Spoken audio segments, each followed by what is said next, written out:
First of all, I want to thank everybody who's been tuning in to Tales from the Jails. And listen, we need everybody to do something for us. If you really like what you see on Tales from the Jails, you're really interested in what you see on Tales from the Jails, we need you to go to YouTube at Tales from the Jails and become a member. Subscribe as well, but also become a member. That way you can get updated on all the new content as we continue to bring you these amazing episodes. So we want everyone to go to YouTube at Tales from the Jails and become a member. As y'all heard him, go to YouTube at Tales from the Jails and become a member. We got an array of content that's coming out that you will be thoroughly entertained by. As you can see by the content that's previously been released, you're entertained by. It's only gonna get better. I'm telling you, there is only up to go. And we wanna thank y'all for rocking with us, man, and listening to the awareness that we're bringing about prison life. So go to where again, bro? Go to YouTube at Tales from the Jails and become a member. YouTube at Tales from the Jails, and please become a member. I want to welcome everybody to another episode of Tales from the Jails. We're here live in Providence, USA. TNS Media Group is the team and the family. I got my counterpart, Mr. Brahim Jackson. We got a special guest today who, someone who, you may see giving game a lot of times through all social media platforms. A person that's in the city today of Philadelphia came through to, kind of spread his wings and give some advice to the youth and those out there who may be treading the wrong path. I got my guy. Tell them who you are for those who don't know. SHABAZZ the OG. Izzo, what's popping? What's the deal? So I talked to you earlier about, what this podcast is about. The podcast is about spreading the awareness of prison, through real stories to ultimately deter the youth or individual out here breaking law from going to prison. So from my understanding, you had a brief stint inside the prison system, and let's talk about it. So where are you from originally? Well, born originally in Georgia. Okay. That's how I was born. Born in Cordell, Georgia. Came to Philly early, 18 months with my mom. Then went back to Georgia in third grade. Then came back to Philly in seventh grade. Came back to Philly in the seventh grade. Then been in Philly ever since. But I've been gone from the city since 2008. Been in Miami since then. What made you leave the city? I went to Miami in 2008 because I got a music industry background that stretches all the way back to internship early on that fast forwarded up to promotions and road management project consultant. So in 2008, I went to Miami working on an independent project. What I was doing was consulting indie labels who didn't really have all the faculties to navigate through the industry. They had their own bread, they had their artists, but they didn't really have the contacts and the network to really, navigate. So that's what I was doing at the time. And I took a project in Miami, worked that project for about 9 months. And then that project led into something else. One thing led to another, and I never left. I never really made a actual plan to move to Miami. It's just that once I was there, it just continued to make more and more sense. And now I ain't got no interest in leaving. I hear that. So let's get to it. So you were arrested at some point in your life. If you can talk about that, what happened initially? What led you to being arrested? So my early in life, I've been arrested plenty times. I was always arrested for guns, minus when I first got locked up at 12 for some recklessness, throwing rocks and hit somebody's windshield coming out Woodland Avenue who happened to be an off-duty cop. That was my first interaction with law enforcement. But fast forward, when I finally did go to prison, because like I said, in the state of Pennsylvania, I had about 3 different gun charges, right? And I always, would get probation. I don't know if you know the lawyer Gerald Stein. If I'm Philly, no, I don't know what it is. No. Gerald Stein was my lawyer. So I had Stein at this time. Fred Perry. It's the lawyer Fred Perry. Fortunato Perry, I know. Yeah. With Brian McGonigal on. Right. Yeah, exactly. Right. So Fred, when I was back in the 90s, when I was getting in trouble, Fred was actually under Gerald Stein. So Stein was the lead attorney, and Fred was working when he was Fortunato, but he went, they start calling him Fred.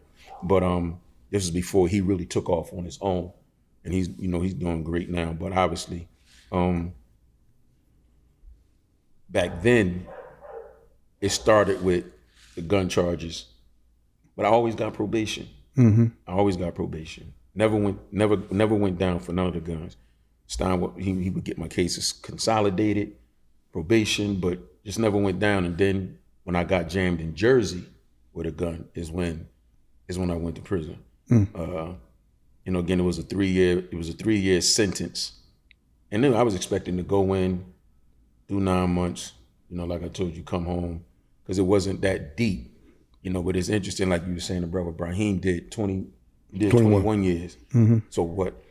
And I'm glad that I'm on a platform with someone that did that much time versus the time that I did, because I have a show that I do called 3 to 30 Seconds Live. That's a spinoff of my initiative. 3 to 30 seconds can change your life for 3 to 30 years. Or you got 3 to 30 seconds to walk away or walk the yard. So it's all based on critical thinking and making decisions in the moment of impulse, in the moment of haste. Don't do something that'll land you behind the penitentiary walls for 3 to 30 years when you could have took 3 to 30 seconds to think about it. He always says that all the time. Like, he during our podcast, a lot of times when we closing out the podcast, he always speaks about just that half a second or whatever it is. Just to think on something. Yeah. A lot of people don't do that. Me, myself, I have to tell it to the mass to hear it for me. Because, we grown men. Just because we grown don't mean we've got it all the way figured out. I might leave out of here today and, somebody might say, dang, this and that. And that just that fast, a situation can create itself. But if you give yourself that extra, like you said, 3 to 30 seconds, that extra little bit, it can either ruin your life or save your life. Right, I promise you. See, I was just talking about that this morning when I was over there with S. Dot and Ace Capone and Mel Wells and them. Like, I had this thing that I had to train myself to really think. Like I said, I used to be quick to react, but then I learned to relax. Because you can blow it all, man, in a little bit of time. Just like you said, we grown men.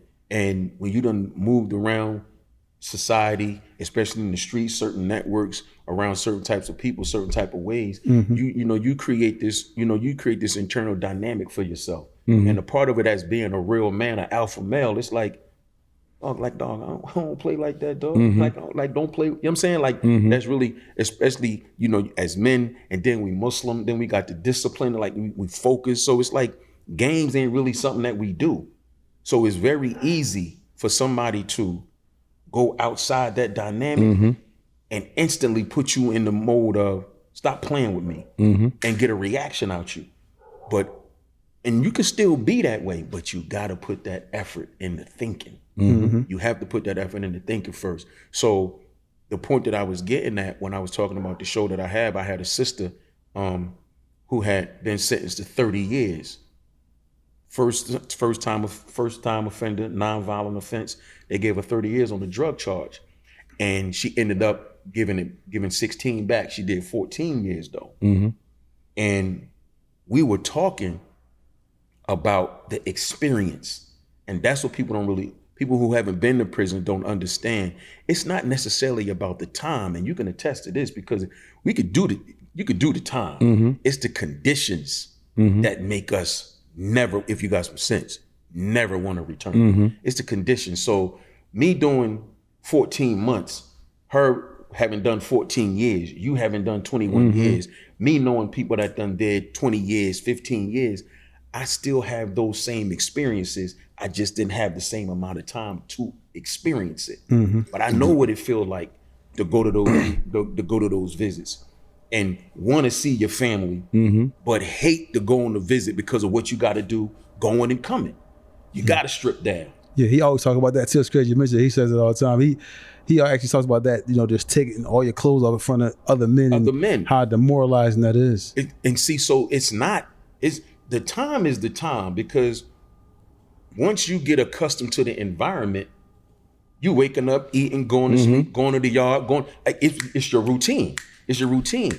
But again, going back to being a certain type of man of a certain type of stature, you get tired of that. And then you get tired of the ones, the CEOs, that you know for a beyond a reasonable doubt of a fact that they cold suckers and get to talk to you any kind of way. And you can't do nothing about it except risk adding more time, going to the hole or to the shoe or whatever, your facility house you at for disciplinary reasons. Like, these are all the things that you have to deal with. It's funny that you say that, right? Not to cut you off, because I told a judge when I was getting resentenced, and I said, Your Honor, whether you give me 40 years today or 1 year, it's up to me if I'm going to change. Correct. It's up to me. And when I go back and I listen to you say, like, I might have did this or you did that time, but it's up to the individual that's sentenced. The hell with all the time that he got or the little bit of time he got. It got to come to a point in that individual where it clicks. Okay, boom, I can't be doing this no more. Whether you got 40 years, 14 days, 1 hour, it's up to the individual. And I liked it that you brought that point up. Yeah, because this is no lie. I haven't been in trouble with the law since 2006, right? However, prior to 2006, my time that I did was April 9th, 1998 to June 2nd, 1999, right? 14 months. Then I came home, did the rest of the time on a parole. But How much time was on parole? the final 16 months. 16 months? Okay. Yeah, so I did the whole 3, just 14 in, 16 out. Okay. So, but the problem with it is, like he said, whether it's 14 years or 14 days, you gotta, it's something about those conditions that you have to tell yourself, I don't wanna do that no more. And that's what it was for me. So fast forward to 2026, and I'm saying this definitively. There is not a time that when I make salat that I don't remember when I was locked up. I promise you. I think about it every day. Listen, obviously, you never forget, but it's something about when I'm making salat. Every time I'm in salat, after I taslim out, and I'm sitting there and I'm dhikring, it's something about remembering when I was locked up. I don't know if it's because that's when when you outside, you running around, sometimes Allah sits you down for you to correct your deen. Sometimes Allah sits you down for you to get closer to him. It's different reasons that Allah put us in the situations that we find ourselves in. But for whatever reason, the salat stuck with me. You know what I mean? From then to now, anybody that know me will tell you, when it's time to pray, I'm finding some way to pray. And it's been consistent like that. That's a reminder for me. When my mother came to visit me was a reminder for me. Being in the hole under that federal investigation I was telling you about, and they snatched me out of the comfortability of a camp. Because camp's supposed to be sweet, and I was going to do I thought I was going to do 9 months. I was doing the camp. I was already in the camp, actually, in Jersey, Central Jersey. It was Marlboro Camp, right? And, we out there, it looked like a big farm. And the inside looked like a dormitory. Okay, cool. Got there. It wasn't too tragic. And then coming in one day off the work detail, the CO, come greet me coming off the bus, and he like, yo, Lo, he's like, he's shaking his head. I'm like, what's wrong? Because, I got a good rapport with him and everything, and I could just see it in his face. I'm like, what's up? What's wrong? He said, dog, I gotta lock you up, man. So you gotta lock me up for what? He said, I don't know. I said, what you mean you don't know? He said, man, all we know is we got a call from he called it the big jail, Rawway. So, like I was telling you earlier, so the camps, Rawway Camp, Marlboro Camp, and I think it might have been a couple more facilities, but the central jail was East Jersey State Prison, Rawway, the big jail. The John I ain't never seen except on TV, seeing Scared Straight and stuff like that. So he was like, no, it came from the administration that, that we got to detain you. So I'm like, for what though? It's like, we don't know. He's like, they really didn't tell us. He showed me the paperwork. It said administrative hold. So I'm like, damn, all right, well, But when they shackled me, it was different. You know, when I went up on the bus, that was one thing. But when they took me from the camp to Rawway, and they put the chains around my waist, and they put them, you remember the Jones, the handcuff, they got the black box in the middle, but they don't put your hand together, they stack your hand. It was just a different, it felt different. Like I felt like a real criminal now. Like I felt dangerous. I'm like, so now I'm tripping, like, where are they where am I going that requires all of this? Exactly. Like that. I was just gonna say, what have I done? Because now I'm tripping. Because you know, sometimes you could tell by the way you transport it how serious your offense might be. So when they strapped the chains around my waist and the ankles and the black box, I'm like, yo, I'm in trouble. And I didn't know what was going on. He talks about that black box all the time. What'd you say about the black box? You said like once they put that on you, like you ain't going nowhere. Then like you said, they stack your hands. You ain't at a comfortable ease. They stack it. The way you gotta put it in, your arms got to be like this and lock them into place. So that's not normal transition. Well, that's just different. No, they give it to the peoples that like high classified, you know, troublemakers, or it's designed for people that escaped before. Oh, okay. You know, because everybody don't transfer with the black box. That's what I'm saying. So when you could tell by the way a person is transported, you might not know what they did, but it's not normal. The severity of this case, they put them in chokeholds in them Jones too. Put a bunch of chokes, especially in the federal system. Then that's how the guards let men know these is child predators right here. So why do they put the chomos there? It's not no why. It's just they're trying to let the men know, the convicts, yo, these motherfuckers right here. Yeah, and it's open game on them. It's open game on them. Yeah, but that's their way of telling you without telling you. Yes, it's what they say, nonverbal communication. Exactly. That's what exactly. Yeah, it's nonverbal communication. You know what I mean? It's open season on these boys. Let me ask y'all a question though. Both y'all can answer. Like you said, the nonverbal communication. The black box is nonverbal, meaning like this is letting you know this person has a serious case or is a chomo. What other nonverbal communication you got to like pick up on in jail? Well, like in the state or whatever, in Jersey, then it just, and maybe you can attest to this, Brahim. It depends on where you at, because different facilities got different ways of communicating. It depends on if you're around a bunch of Spanish boys. It just.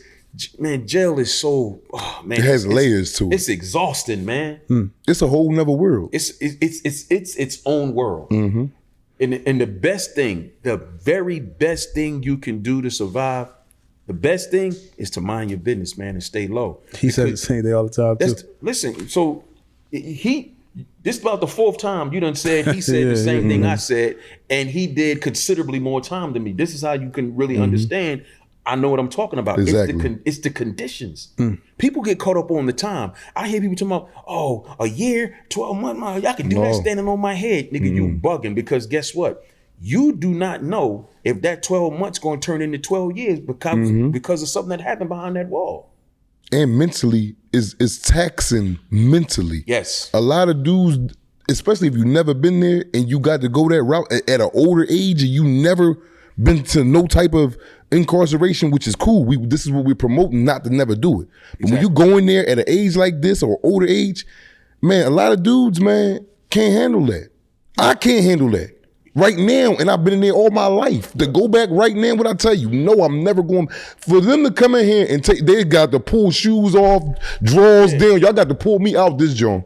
I'm not just getting up and willingly go in there, bro. Listen, you'll lose your mind, man. Because it's in addition to the degradation, it's just the thought, the mindset that you have to put yourself in. You know what I'm saying? Every day, 24 hours a day. So I got homies that's still out here, that's figuring it out, that, unfortunately, they still trying to get their way out of here. You know what I'm saying? Get their way out these streets. And up in age. You know what I mean? And one of my homies, I'm talking about, he 50 plus, took the police on a high speed chase. I'm saying not too long. Because it's just like, if I gotta go, we not doing it the easy way. Because that's just not where you wanna be. It's just not. You have to deal with everybody else's traumas and hang-ups and habits in small proximities of spaces. because everybody's on top of each other. When I fell, I had to, I was in Jersey, so I had to go through Camden County first. That's why I was waiting to get sentenced at, that's why I got sentenced, and then I had to wait to go upstate. I'm in Camden County. 4 people in a cell, 1 in the bunk top, 1 in the bottom bunk, 1 sleeping on the floor next to the bottom bunk, and the other one, either your head is at the door or your head is under the toilet. This is everyday conditions. Wow. You know what I'm saying? I'm one of the last persons in the cell. So where was I at? On the floor. Dang. You know what I mean? Then from there, and another thing that makes your bed a nightmare is movement. I did 14 months, but I was in Camden County. Then I had to go to Trenton for quarantine. Then I left Trenton from quarantine. Then they took me to Rawway. They took us to the big jail to hold us there before they took us to the camp. So from Rawway, then I went to the Marlboro camp. From Marlboro camp back to the Rawway again when they had me under the investigation, which I didn't finish. When they took me out of the camp to Rawway, because I was under the investigation, not knowing why I was there, I was in the hole because they couldn't house me because I'm not sentenced to that jail. I'm not classified. I'm down on a gun charge. They can't put me in population in Rawway State Prison. You fuck around and put me in the cell with somebody that's doing a will. He might wake up in the middle of the night, decide he want to stab me because he know I'm going home. Do they make mistake and do that? That ain't no mistake. Well, as far as the place Yes, you they in the do. cell. He's got too many bodies, man. They can't keep their eye on everything. They make a mistake and put you near a co-defendant that you told on. Yes, Yeah, like it's so massive. Mistakes always happening there. Yeah. No, if they do that, do they fix it right away or is it something? Yeah, they'll fix it, but or you'll fix the position. Depending on Something how might fast happen. they catch it. Yeah, something might happen, then it's like, Yeah, depending on how fast they catch it. yeah. You know what I mean? But they gotta be on, because you can't, that's not something that you should do. Because when you got a dude that's never going home, imagine what's going on in his mind every day. And then you put somebody fresh off the street in his cell who he knows is going home In months. That constitutes a certain type of jealousy, envy, rage. Everything. I'm talking about just because you going home. do they ask you, like, say if you go in a cell with somebody, they don't ask you, like, yo, how much time you got? What you mean? Who asked you? The guards or the? No, the inmate, the person, your cellie. Yeah. Sometimes nigga might, because you got this is who you in here with. Yeah, you got to get the kicking it and all that. Y'all won't get to kicking it, yeah. But even with that though, So is it better to lie to him? Like, no, I got. hey, Yeah. You can lie. Is better for you, but then if you do that, you got to really make sure you It don't get out. toes and it don't get out, because now you got a different problem. Like, now- damn, what you lying for? what Is you hot? lying for? You now It's a whole nother ballgame. now because you lied about that. Oh, now what else you done lied about? Or now they gonna start doing homework on you. Who is Bull? Like, why he lie about a little nut ass 9 months? And it just turned into just complete buffoonery. Man, jail is just chaos, bro. It's chaotic. So it's like you damned if you do or damned if you Exactly. don't. In that case, I'm in a jail with somebody who got 3 life sentences and I got 9 months and I'm out of here. You can't be in no cell with him. No, hell no. You can't be in no cell with him. I remember when I was locked, because in Rawway, so they call the area of the hole is like literally in the guts of the jail, the belly. So I want to say it was, I forget the name of the tier. It might have I forget which tier it was, but there was a population tier right above us. And I promise you, man, I hear a boy in the middle of the night drilling boy, the boy in agony. But I'm down in my cell and I'm hearing him like, damn. Like, I don't know if he taking it or if he enjoying it, but he drilling him though. You know, and I'm listening to this and I'm like, damn, dog, like, this ain't it. Yeah. This is not it, man. And so it's like, It's the middle of the night. yeah, middle of the night, man. I hear the boy drilling boy, man. And I'm like, this man. So when I say 14 months, I'm talking about, just imagine 14 months every single day being somewhere you don't want to be. Every single day around people that you don't want to be around. You know what I'm saying? Even when I left the joint, man, when I come outside, I had a migraine for 2 days because I wasn't used to sunlight. You know what I mean? Dang. I had a migraine for 2 days straight. Couldn't get rid of it because I had been inside so long because there wasn't no windows down there. Only windows was at the top of the joint. Like these windows up top there go all the way up to maybe like a quarter of that. That's how much sunlight was coming through there. Like the guard, and even with the guards, a lot of dudes don't understand. It's anguish for them. They locked up all day too. That's why some of them, even though they going home at the end of the day, they aggravated. They annoyed. They don't want to be in here every day. So like they serving time because they, especially the guards who, because some guards get with the solitary confinement block. Whereas Yeah, they got to sit there. There's no sunlight, no nothing coming in. So they just basically down there all day. So what's the normal shifts down there? What? Just regular shifts. 8-hour shifts, yeah. 8-hour shift. Yeah, they come in 7 to 3:30. Yeah. 11:30. Somebody come in, relieve them. You know what I mean? 8-hour shifts. So they basically like got the attitude like they doing time too. A lot of them act like that. That's why a lot of them believe it or not, the stuff that go on in the jails, a lot of the times they're the foundation of it. Drugs, the contraband, they the ones, you know what I'm saying? Because it's a hustle for them too. It's a bid for them too in a sense. They just go home every night, but they got to come back the next day too. Wow. Now when y'all see like inmates, like I just want to rewind a little bit. Y'all see inmates who have a certain amount of time. Like he got life, and he may have 10 years, 20 years. Is it the lifers hanging with the lifers and the people that got less time hanging with people that got less time, or was it just all intermingling with whoever? From what I've noticed, just in my travels, based on how people have been sentenced, based on the facilities. The facilities kind of try to house people that's short versus putting them with people that got a lot of time for that reason, for the reasons we was talking about earlier with the violence and all that. So that's why they got something called custody level. Right. And that's the federal, and that's more so in the federal in the federal system. But even in the state though, in our state though, we got max pen. Yeah, you got max pen. Like Graterford. Graterford was a max penitentiary. Like you wouldn't see too many dudes with 10 years and 5 years in that penitentiary.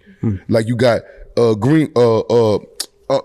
them, but the penitentiaries is classified. Big Sandy for the feds. Like Big Sandy for the feds is a max penitentiary. Right. And that's for people that got like a lot of time, so 30, 40s in life. Unless you got enough time to be there. Now you can jack yourself. Like say if I come in with 5 years, but I'm at a low and I'm doing stuff, I'm stabbing niggas and shit like that, my custody level shoots up. Yeah. Oh, you can be around these niggas now. You one of the animals. Exactly. Now I go to an FCI, but I only got 5 years. But I go in there, I knock out a guard. Oh, penitentiary, here you come. Yeah, they get you right up there to the big wigs if you in there cutting up and you got a little bit of time. But starting out, they're going to classify you like, all right, you got 4 or 5 years. You send him to that camp or send him to this. Don't send him. You're not going straight to a penitentiary. Yeah, like my nephew, he got 13 and a half recently, right? A couple years ago. He got 13 and a half, and he was over Allenwood. And Allenwood was one of them penitentiaries back in the day. But he went in Allenwood, he was first time offending and everything, and he went in as a low.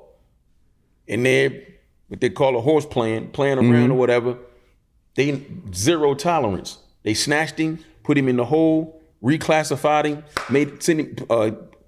gave him a med, sent him right up West Virginia somewhere. Wrong turn. Everything down West Virginia is wrong turn. How fast they get you out of there? I'm saying like how fast. Once something happened, how fast would they get you to the next jail? No, it'd be months. You be sitting in the hole. First of all, you gotta do your time in the hole. Then they gotta put you in for designation. That's another 3-4 weeks. Then you gotta wait for the bus to come get you. So you might be in the hole for about 3 months, but only had 30 days to do in the hole.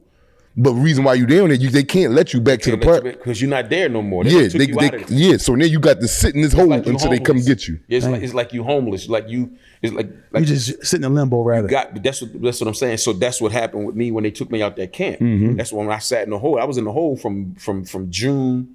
I was in the hole from June to August. So what they did, I was in there for a week before I even knew it. Remember they told me they didn't know what I was there for. Yeah. So I was there for a week before I even found out what I was there for. Feds came, finally. They came, did their questionnaire, drilling me and all that, and then once they didn't get what they was looking for, they left. I'm thinking, in a logical mind, all right, they came, they saw, they didn't conquer. They go about their business, the people gonna come back and get me. No, sir. I didn't hear nothing from them. I ain't hear nothing from the jail. I ain't hear nothing from classification. Who the ombudsman in Jersey? I ain't hear nothing from nobody. I sat there for 2 months not knowing when I was gonna get out that hole. You just down there. What was the biggest loss for you? And how old were you when was this going on? 29. So I turned 30. I went to jail at 29. I turned 30 and 31 in jail. We understand being inside the prison wall, like things happen, like, outside and outside world. Was there any significant losses that you took while you were incarcerated for things in the outside world? To be honest, I didn't lose anybody. I didn't lose, nobody perished while I was gone. But the thing for me the most is I really understood the preciousness of freedom, man. You know what I'm saying? I never really, it's just like when I went home, I didn't know what a lot of dudes experience. Like when I got out and I was on parole and they had me on that, I wasn't on ISP, but I was on parole, and I never forget the first time I went to the store. Man, I was scared to death because you don't want to do, like, I ain't even want to be around people because it's like they got it hanging over your head. The wrong move is over. You back. You back. Like if you the wrong thing, you get violated, you get reported. I'll never forget, even in the assessment center. I was at this assessment center, once you leave the jail on your way home. I didn't go to a halfway house, but they had this assessment center up in Kearney, New Jersey called Talbot Hall. And I'll never forget this dude, man. I won't forget this man for as long as I got a memory. His name was Derek Watson. And this man seemed like he had a passion for either sending people back or reminding you that he can send you back. And I remember my mom and my sisters came to visit me one time. Those assessment centers, sometimes on the speakers, you can't really hear. They might be calling you for a visit, but there's so much going on, you just really might not hear it. So I guess they might have called me a couple times before I actually heard that I was up for a visit. So when I get down there, my mom's standing at the desk, and he's standing there. He just started talking crazy to me in front of my mother. Like, you think people got all day to be down here waiting for you? Like, because you can go back, right? And you can't say nothing. You can, but it ain't wise. It ain't worth it. So it's just like, that's the degradation I'm talking about. Because on the street, I know you wouldn't talk to me like that. And you trying to do it in front of my mom. Terrible. And that's it. And that's just like, we always talk about to the youth and people that's out here breaking law. Once you go in there, they talk to you in no kind of way. They'll put you in situations where you feel like you want to just go crazy, or you might go crazy because they're locking you in, locking you down. And then ultimately, like, it's like they stripping you of your manhood, basically. 1,000,000%. Yeah. 1,000,000%. That's the foundation of it all. That's the etymology behind it. It's to break you down mentally, to make you feel less than a man. That's what the whole strip searching is about. And going to visit your loved ones is supposed to be a happy time. But imagine sitting in your cell dreading going on the visit because you don't feel like getting strip searched today. I went to go see him at SCI Raybrook one time. I think we shook hands too many times. And we sitting down, I don't know if you can remember this, but we sitting down and the guard came over, made him stand up, took him in the back. He came back, shirt wasn't tucked in the waist. They stripped me real fast. Yeah, I'm like, they thought you was damn. passing something. Yeah, if that happened, you said y'all shook hands too many times, they thought you was passing them something. So so immediately they gonna go shake him down. It's a normal interaction. I might have shook his hand twice, maybe 3 times, and we just they came right over, stand up for a second, and took him right in the room and made him strip. Yeah, as far as they're concerned, you passed 2 pistols and bricks. That quick.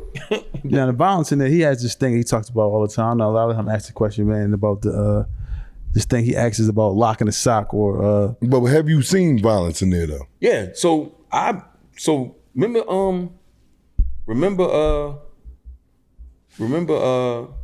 this was 95. I was here. I was up DC, up State Road. So I was up Detention center. Yeah, I was in detention center. I was at the detention center for 2-3 months on a shooting. And while I was there, F-Dorm went to war with the guards. She was on the news, helicopter, like it was a zoo, like it was so bad. So the guard, I was on, it was F-Dorm, I was on D-Dorm. And the guard that we had on our dorm, cool old head boy, I asked him, I said, yo, please let me use the phone to call my mom. He said, come in the booth. He let me go in the booth. I bent down so nobody could see me using, so we didn't draw. He let me call my mom because the shit was everywhere. The guards and the Muslims, they waited for them to call Christian services that night. And when they called Christian services, all the Muslims came out with the t-shirts tied around their faces like masks, and they went to war with the guards. I was able to call my mom and let her know, look, I know you probably gonna see this on the news, but I'm cool. Because what happened is earlier that day, a Muslim was in one of the holding cells and the guards had jumped him and then pumped him up with Thorazine. And he was a thorough bull. So, Muslims, they went crazy that night. So I seen them, fire extinguishers, busting dudes in the head with the fire extinguishers. They using the fire extinguishers to fight. Like it was that right there. And again, I'm up there in the county waiting to go to court. This ain't even me being upstate. So what he had probably seen is that on steroids. And this is what young boys, this is what I mean when I be saying, you don't know. When you sitting in the county, you waiting for a court date, you waiting to go to court. And the next thing you know, the whole jail locked down because it's a whole war in the jail between the inmates and anything could happen. And they stop everything. You won't go to court that day, nothing. Oh, so everything can't, so no movement. They will shut the if whole an jail incident down. happens and you ready to go to court and all that, you automatically get a postpone. The judges and all that know why Jackson's in custody, but they had a riot up there. Oh yeah, we'll give him another date. Yeah. And that date can be 6 months down the line. 5 months, a year, Don't whatever. matter. You missed that date. You're not going to court that day. How you find out that that the court date has been postponed like that? Like, Would you know right in there, the jail is locked down. You're supposed to go to court tomorrow. This happened today. Ain't nobody. You not going nowhere. but I'm saying, how long do you find out your next court date? Like, what do you do? Oh no, your lawyer, somebody within the next couple of days, you'll have a court date that day. You just the won't courts know. you just won't know until you contact the lawyer or somebody. Right. Yeah, But once they see you ain't at court and they know why the reason, all right, we'll give them. They got to give you a court date that day. So some inmates in there who dread the conflict between some inmates be like, yo, y'all gotta chill. I'm trying to come home. Well, yeah, something it ain't going to stop you from coming home because whether we locked down or not, they come to the cell. If you got to go home and you got a date, No, so you might have trial, or it might be some time where somebody might not come to court for the third time. You might be ready to get out. that right there, yeah. So some If something dudes in there, happen, yeah. some dudes in there like, man, like, I could be going home and I gotta wait another 6 months to get out. Yeah, Okay, but but when it's stuff like that though, they make sure the date will probably be next week or something because you can go to court while the jail is locked down, while the jail is on massive lockdown after they done got everything in order and they order. But when it first started, everything done. And you already 23-1. Yeah, You know what I'm saying? You already 23-1. Like when I was up detention center, the housing was what it was, but we was already 23-1. But when that happened, I don't even think we went to child hall. no, they bring that to the unit. I'm about to say, yeah. You don't go to child? I don't even think we went to eat. You get cold packs. Yeah, you don't get no hot food. There you go, Brahim. No We hot got food. Cold packs. That's Cold, a so it's fact. like one of the school lunches. Like it's a joint like you get when you go to court. When you come back from Orange, court and all bologna that. and cheese Exactly, sandwich, huh? a milk and a juice. You get that when you go to court because you missing the meals of the day for you being down at court. Yeah, Like when you get off the bus and go into the courthouse, they give you a cold pack, huh? So They that's still gotta another feed thing. you. So that's another way dudes that got a lot of time or dudes that got quote unquote seniority over the jail, they kind of try to keep order with dudes because if somebody causes an incident, everybody suffers. Everybody suffers. So you do not want to be somebody who ain't really somebody and cause the jail to get locked down because you're gonna have a major You're gonna have an issue. You're gonna have an issue. Oh, so the person who actually caused the issue Yeah, but 9 times out of 10, you're not even going to be around no more. Yeah. You're going to the hole, and once everything clears. But if you are, dudes is on your line. Like, man, what? Like, you got to be somebody. Like, you can't just be any. You got to be somebody that's respected in that jail to be able, like the boys that came off F-Dorm. But nobody going to do nothing to them because they had certain status in the jail. But like, you can't be like you just running around being a little nut ass young boy and y'all do something crazy and you get the jail locked down. It would behoove you to pray that you're not going back to the same area you was in, because something gonna happen to you. Now he's talking about this lock in his sock. I don't know if you've seen that lock in the sock. I ain't see it. I know what it is. I know about the lock in the sock. I know about the wax. I know about the shanks.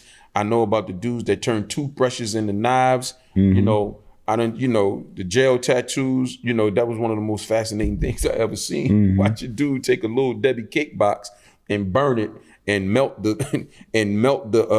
lettering on the box and turn it into the ink and take a staple and straighten the staple out and melt the toothbrush, jam the staple into the, and now that's the tattoo needle, and they sticking it, they mixing it inside a little toothpaste cap.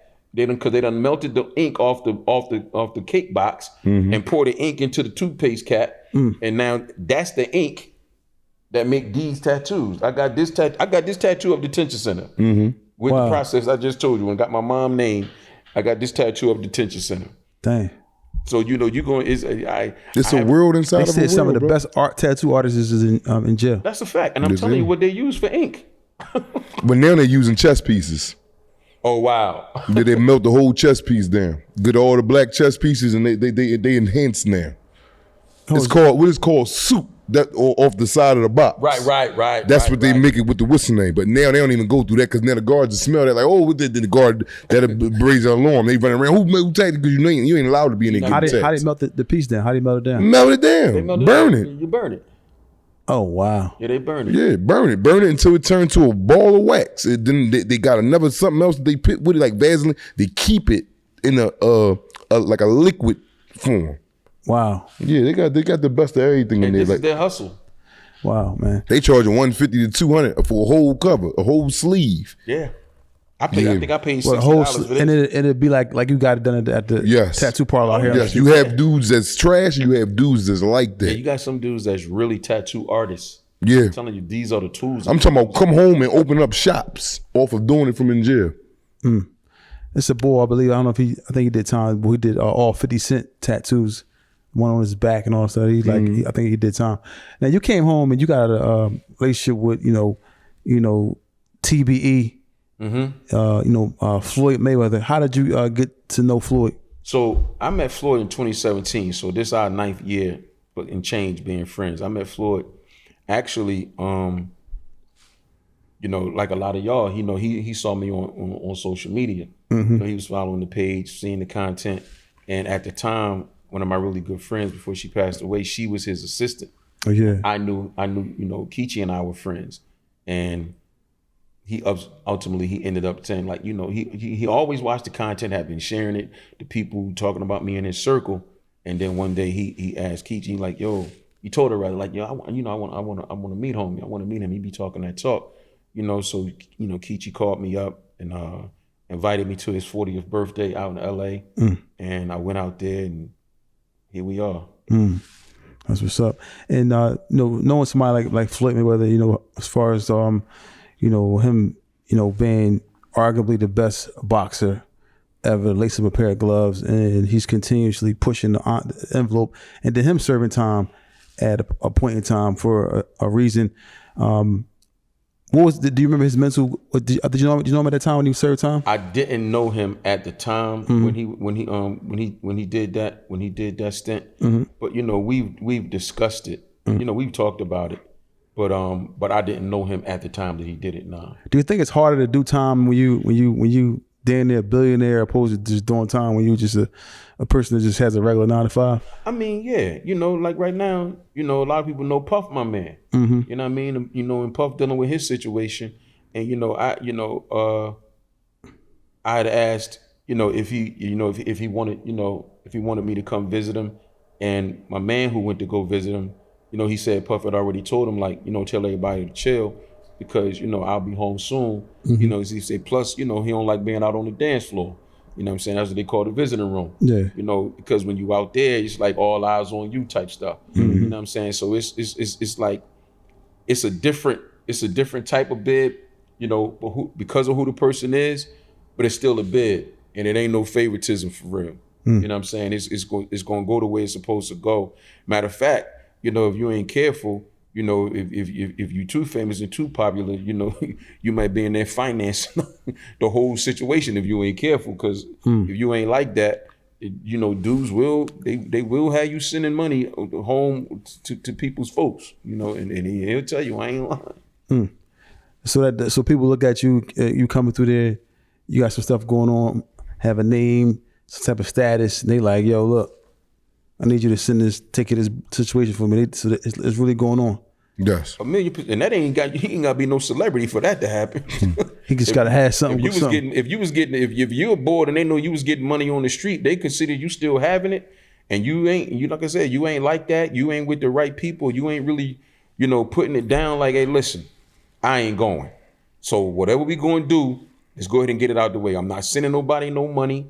I'm not doing this. I'm not doing and sometimes that's what you have to do. You know, I wasn't in the penitentiary with a situation like that, but, you know, we were discussing earlier about me being in Miami, you know, from Philly. You know, when I first went to Miami, you know, I was faced with a situation like that with some Haitians. You know, they my brothers now, we like family, but the initial interaction, you know, this when they was down there, you know, because this was around the time when a lot of people was coming up from up north, going down south and being in the music industry and running through the clubs. And, you know, and a lot of times when dudes is from out of town, they don't respect the natives. They don't, you know, they come down and, you know, they throwing a bunch of money around having a good time, but you're not really respectful of the women. You're not respectful of the culture. You're just not a respectful person. So, you know, things happen behind that. But then you have dudes who just, you know, their interest is taking advantage of the new faces in town. So, you know, long story short, you know, I was approached on some, you know what I mean, if you ever need, you know, we this and we that, and if you need to move around down here, you know what I mean, see if your people got this or that in the budget. And I got a phone call concerning this, and the boy on the phone, I say, listen, I'm hit. I get it. I'm not mad at the hustle, but this ain't that. I said, ain't nothing gonna happen to me unless God say so. I don't got no budget. I'm not coming up with no budget. I'm not paying nobody to look out for me. I'm cool. And the dude that I was on the phone with, he's like, you know what? He said, you the first person that ever took that position with us. Wow. He said, you know what? You all right with us. We've been cool from that day. I'm talking about where we are right now. If I got an issue, that's who I can call. You know, by the grace of Allah, I don't live that life no more. I'm saying that to say that's how much the relationship progressed. Because it's like, I'm a man. And from that day to this one, they ain't never seen me be nothing other than that. So if you behind the wall, it's a little bit different because it's a little bit more frightening. It's a little bit more confined. You don't know who's against you and who's for you. So if you really take a stand like that, you really gotta be on better hand. Really gotta be prepared to lose your life. Because it could happen if you take that stance. Now you live in Miami, or you frequent Miami a lot. I'm there. Okay, you there in Miami. Yeah, I frequent here now. Okay. You know Philly. You know how Philly is with the murder rate here was like, I think probably tops in the US, I believe, for was like 1 year we was like tops, and we always like in the top 5, type 10. I'm gonna give them some credit. They down 65% in the last 5 years. Yeah, it's good. That's good. And now living in Miami, is it as rough as it is here in Philly is down there? 1,000,000%. Because people had this misconception. They confuse South Beach with Miami. Miami is dangerous. Miami is a dangerous place if you don't know how to move and if you're not moving correctly. Philadelphia, New York, Chicago, like those are bigger cities. Miami has more dynamic to it because you got the South Beach, you got the party, you got the nightlife. There's so many other tentacles from the spider, so to speak. But those pockets, Dade County, Little Haiti, Carroll City, you know, when you go up into Broward County, it's the same as here, man. And you know, sometimes the smaller places be more dangerous. You know, once upon a time, even up here, Camden had a higher murder rate than Philly. Yeah. So I tell people, don't ever get it confused. Don't think Miami's sweet because of the palm trees and the sunshine, because that's South Beach. A lot of Miami natives don't even go over there. They don't even like South Beach. They don't like the tourist stuff. They don't like the people visit. They call it, that's the real Miami. And I was thankful enough that when I went down there, that's the part of Miami that I got acquainted with first. Yeah. You know, they call it cross the bridge. You know, when you on the inland, as they call it, when you in the city, when you cross either one of those bridges, you going over into South Beach. Yeah. That's a whole nother world. When you leave South Beach and come across that bridge, you gotta act like you got some sense, or somebody gonna see about you. Hey, Young, is it a federal pen over there in Miami? In Florida, yeah. They got, you goddamn right. Oh my God, man. What's the federal pen in Florida, man? Everybody go to. A lot of people like to get down there too. They got a bunch of they got a couple facilities. I know they Florida. got the one. I know they got the one downtown. I know they got a federal detention center downtown, Miami. My man, 50 plus, just got 30 years. They got a penitentiary there in Florida too. But I don't know the name. I don't know the name of their federal penitentiary though.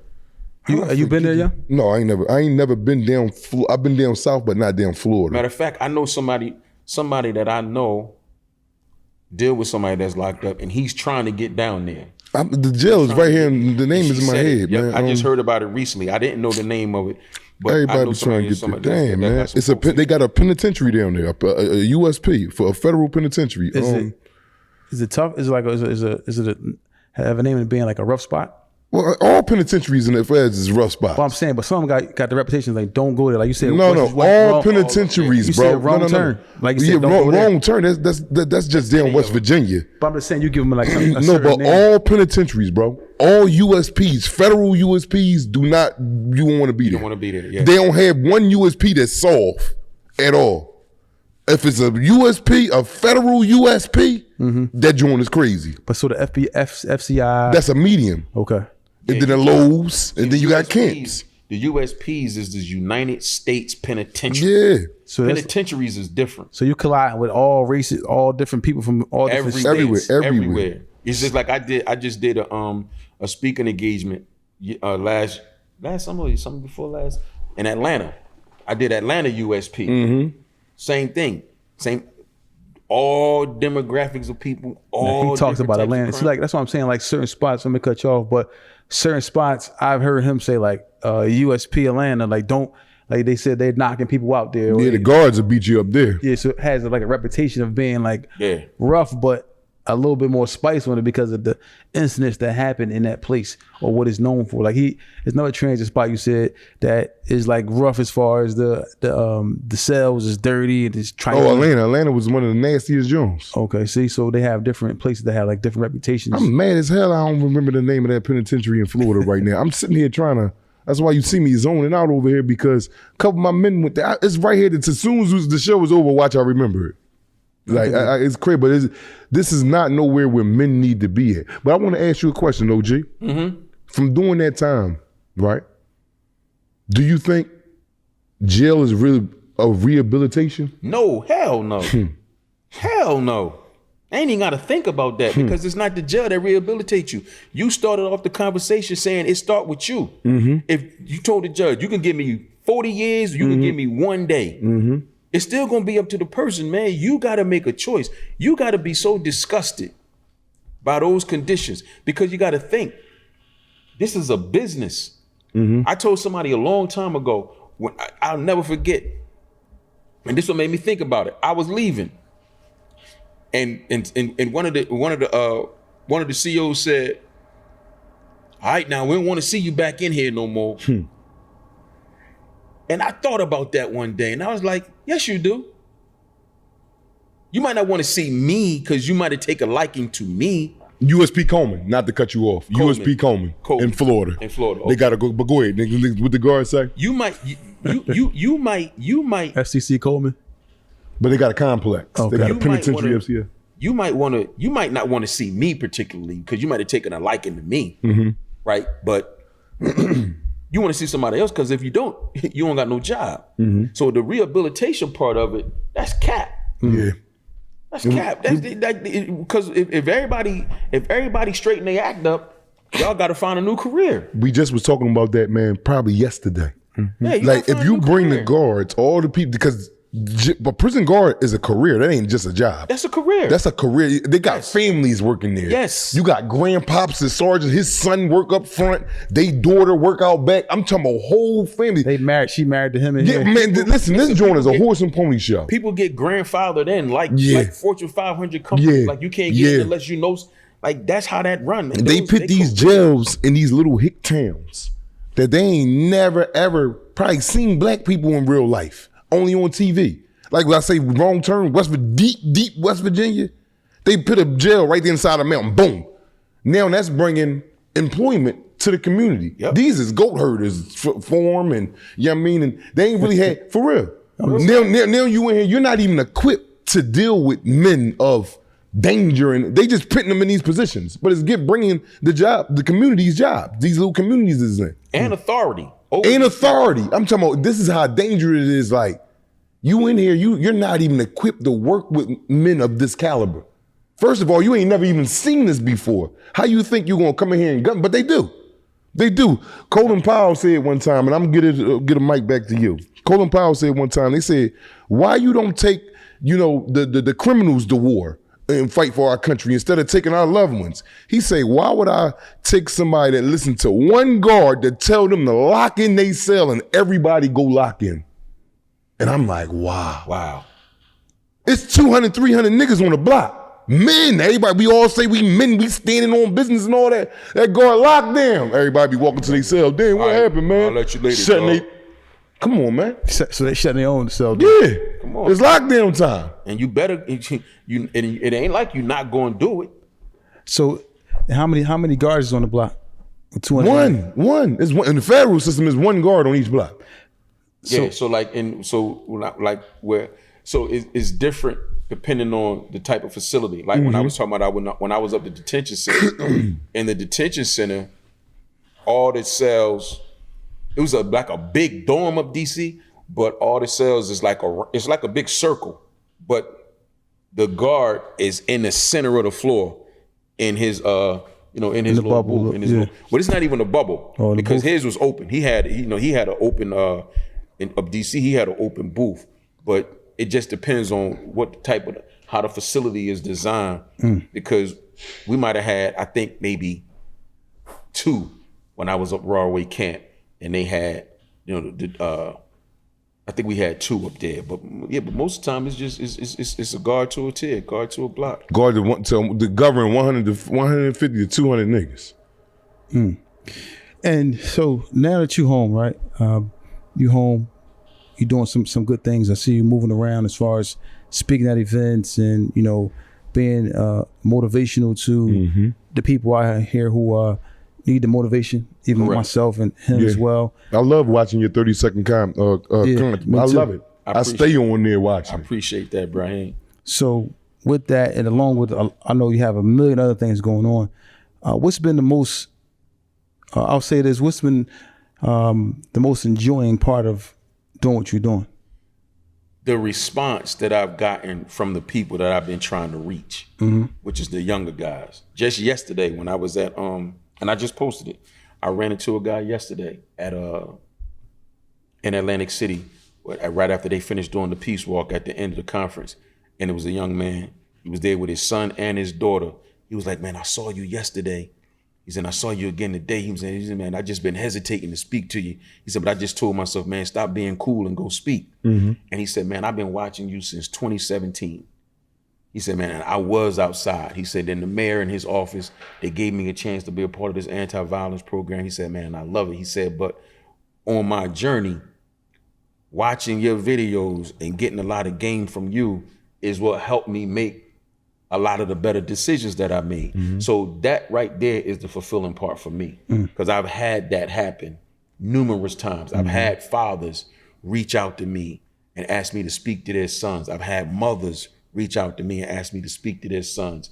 So the fulfilling part of me, like the views and the likes, the Instagram part of it is cool for awareness and branding.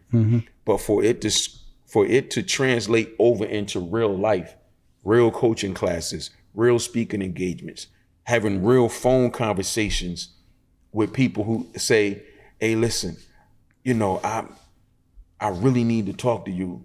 I can't afford to talk to you, but can I talk to you? Like, and I'm gonna talk to them. Like, I'm never gonna allow money to stand between helping somebody who can't help themselves, and the only reason they can't get the help is because they can't pay for it. You know, that's when you have to trust the law at that point. The law gonna reward you. Let me ask you a question. Now, being in your position of what you're doing, and you know, like we said, social media has propelled you to a certain point. Along with having a social media presence, how important is it to be out and about at events, people seeing you moving around? Is that just as important as being on social media? It depends on what you're using your social media for. For me, it's imperative because people had this thing about people of influence, celebrities, people that they see but can't touch, right? They have this thing in their mind where these people are untouchable. So when they see somebody that they admire, somebody that they look up to, somebody that they respect, and then they see that person amongst them, and then they speak to that person speak back. They ask, can I take a picture? And the person take the picture. That means a lot to these people. You know, I understand the celebrity component with, you know, people who have really big names, because, you know, once you start, it's hard to stop. So they might not want to put themselves in that position to do it for anybody, but it's still important for you to be out and about, depending on what you're using your social media for. Like for me, it's important because a lot of people really apply what I'm saying on social media to their real lives. So when they see me outside, it's like, damn, you boy from, damn, can I get a pic? Or, you know, they'll tell me, you know, what the page do for them. They'll give me an experience, and, you know, they'll share something with me. So for me, that's a fulfilling thing for me, because I always want people to feel like they matter, dog. Because a lot of people make people feel like we over here, y'all over there. And I just don't rock like that. I don't subscribe to big eyes and little U's. Yeah, I ain't with none of that. So I feel what you're saying with that, but I'm the opposite. I don't know. I just like my the people that I know. Don't get me wrong. If somebody see me, and I'm gonna go ahead, and because I know I'm saying something that they like, so I'm gonna give them I'm gonna show them appreciation that I appreciate what you got going on. But I ain't the go out type and I ain't with all that. Like he always come on. I don't have to go out to spread my message. He don't. But I don't have to. I don't think I have to be there or be here to sit here and talk. You like what I said? Like it's just something with me, and he know that more than anybody else. But that's why I said it depends on what you're doing and what you're utilizing. Like what he's describing, that's him in his element. And that's actually safer. It's actually safe to be that way, because I'm gonna tell you why. Everybody don't like us. And everybody know us. We don't know everybody. Like a boy run down on me yesterday. It be making me nervous, like, oh. Boy run down on me yesterday. For real. And the whole time he talking. Yeah. Because he talking to me about a video that I posted some years ago that pertained to him. And he said, I've been waiting to run into you so I could tell you was wrong. Like I wanted to. So and I'm saying to myself, like, where's this going at? Like, home. I'm reading his body language, and once I finish my assessment, I could just tell he just really want to talk. You know what I'm saying? But at the same time, it's like antennas up. Like, that shouldn't even been that important to you, for you to want to tell me years later, you know, that. And I'm not mad at him because he wasn't disrespectful. He wasn't aggressive, but he was assertive. He really wanted to let me know What was on his mind? your perspective was wrong. He couldn't remember exactly what I said. He couldn't really remember what it was all about, but he did remember That you thought you was wrong. If he ever saw me, I got to give you a piece of my mind, young fella. And again, he wasn't disrespectful, but I'm just saying that to say that's the dangerous part of this. Because this is why I don't argue with people on social media. I don't disrespect nobody. Because you don't know who's who. Everybody know you, but you don't know who's who. So his perspective is actually safe. Because if he think it's necessary, you can correct me if I'm wrong. If he think it's necessary for him to be somewhere, he gonna be there. Yeah. But if just to be out to be, he ain't doing it. And I'm not mad at him. You know, my life has been a little bit different because I always been in the promo game, in the music industry. I always been out front. My face has always been attached to, you know, that's what really brought me into who I'm doing or who I am and what I'm doing, because a lot of people have seen me transition to from so many different levels. So it's like, damn, I remember when Baz was doing that.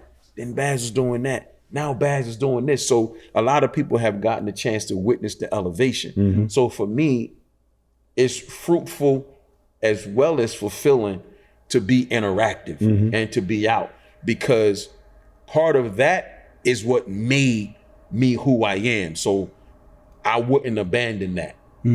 But I'm still very careful and meticulous now about where I go, when I go, who I go with. And when I do, now it's known and understood. If you see him there, you want to say something, hurry up, because he ain't going to be there long. Exactly.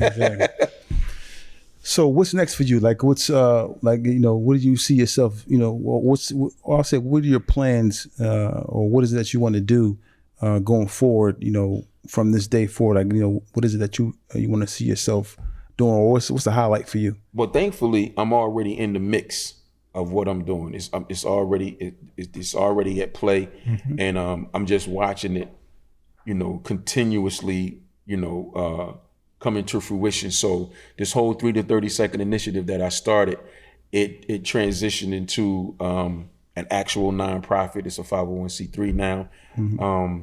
I have 2 curriculums, you know, one for education on how to flip your life in 3 to 30 seconds. Then I had one for the Department of Corrections, 3 to 30 seconds to walk away or walk the yard. And then I have the 5 steps to thinking in 3 to 30 seconds handbook. So it teaches you how to pause, assess, analyze, consider, and decide on your final decision within those 3 to 30 seconds. So that's the whole ecosystem in addition to some technology that a friend of mine and I are working on for behavioral detection, impulse detection, and then there's also the wellness component of it. Well, I'm working on a reset shot, not necessarily an energy drink, but like a reset shot that targets the brain. So these are all the things that I'm working on, but these is all actively. This is not a vision. This is not hopeful. Like all of these plays in motion as we speak. So, you know, outside of that, you know, and I wish you the best, man. And, you know, may Allah grant you success in your endeavors. And I mean, what message do you, if you have a message to anybody that's watching right now that may be going through any difficulties, whether it's financial, whether they're faced with, you know, going back to prison, whatever it may be, what advice that you can give to someone that you may not have given on any other platform, but that you can give today?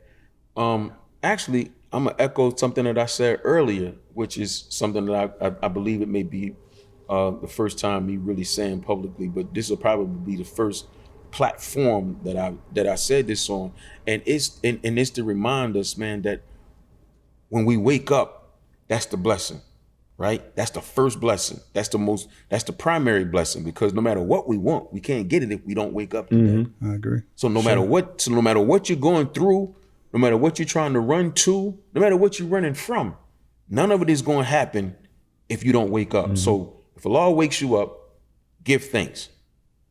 Thank God for today, and then go straight into being grateful. I'm grateful. I'm here. Now, my troubles, my ambitions, my perspectives, anything that I'm going through, Now, how do I get through that today?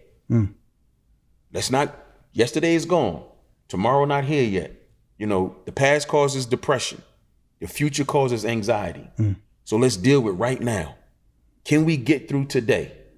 And that's what I encourage so many people to do, man, because a lot of times you can wake up today and you know today is the 15th, right? And you know the 1st is 2 weeks from now. And you don't have the bills money. You don't got it. But that's still 14, 15 more days, 16 perhaps. You still got 6. Do you know what could happen? Like we say in 3 to 30 seconds. Do you know what can happen in 16 days? If you believe that Allah is all everything, all provider, all merciful, all giving. You know what I'm saying? If you program your mind to really live like this, and I'm not talking about in the moment. I'm not talking about just thinking like this for the day. You really have to recondition your thinking to understand that, and if you're not Muslim, God, you Muslim, Allah, that Allah controls everything and nothing is going to happen without his permission. Nothing. So once you tap into that and you understand that the day that you worried about, July 1st to pay the bills, once you realize and think and understand and stand on business that July 1st not even promised. Who said I'm gonna get to July 1st? When I hear people talking about the president, and the president about to do this, and oh man, he gonna take us through this, and who said he gonna live long enough to do all this? You understand what I'm saying? We have to understand that we're not in control. And that's the biggest problem that a lot of us as human beings have. We think we're in control, but we're not. Allah is in control. So deal with today. Deal with today's successes because they could be gone tomorrow. Deal with today's issues because they could be turned around into successes tomorrow. Just deal with today and understand that whatever is meant for you is going to happen. Your responsibility is to be a good person, be respectful. Remember that Allah's creation, from humans to animals to plants, are all to be respected. Respect Allah's creation and ask for his mercy and his grace and get through that day. Wow, that's powerful. Where can people find you at? What platforms or where can they, reach out to you if they need to? I'm primarily on Instagram, SHABAZZ the OG, but the way my Instagram is tied into, so when I post on Instagram, it goes straight to Facebook. So you'll be both of those, but primarily on Instagram. Yeah. So when next time you gonna be in Philly, man? I mean, this home. My mom here, my son here, brothers and sisters here. So I'm always here. When I'm here for a purpose, and I meet that purpose. It's fleeting. It's fleeting. You right back out the door. Well, we got a live event coming up July 18th, man. If you're here in the city on July 18th, we have a live event at World Live Cafe. So if you're here, on July 18th, you come through. Live Cafe. It's on 34th and Walnut. Good parking, police down down there. Else? I think it's been that for all the time. World Live Cafe, it's been that for years. Yeah. 34th. Like 34th, 35th and Walnut, yeah. Walnut going up. You're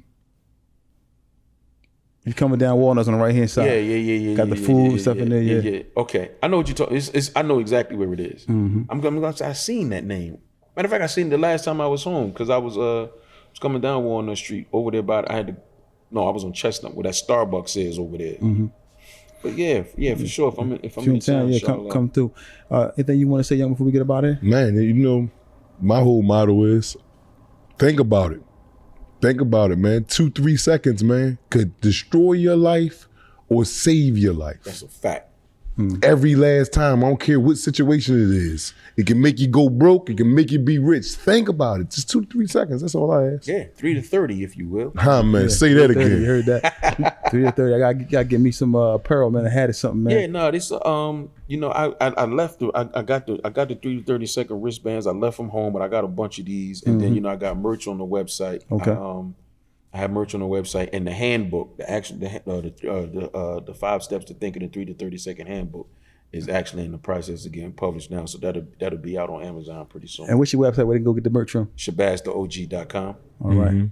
So I want to thank everybody for tuning in. What I do want to say, I just want to say, stay focused, stay safe, stay free, and take heed to, valuable, lessons that, Shabazz and Brahim Jackson and myself that we bring to you, because at the end of the day, like he said, 3 to 30 seconds can change your life. And he says 2 to 3 seconds can change your life. So ultimately, you have to make a decision, a sound decision, when you're faced with adversity, you're faced with emotional situations where it can lead you to the prison or to lose your life. So just think first, man. I want to thank you for coming on, man. And we should have been to this, a while ago, but it was kind of my fault. But I'm glad we got you here. It ain't even your fault. Me and you busy, I'm busy. It happened when it's supposed to. We here. Yeah. But I appreciate you. And also, y'all can find Tales from the Jails. We on all platforms: Spotify, Apple Podcasts, YouTube, Kick, Twitch. We are on all platforms. And thank you guys for supporting us. It's Tales from the Jails. We up out of here. Yes.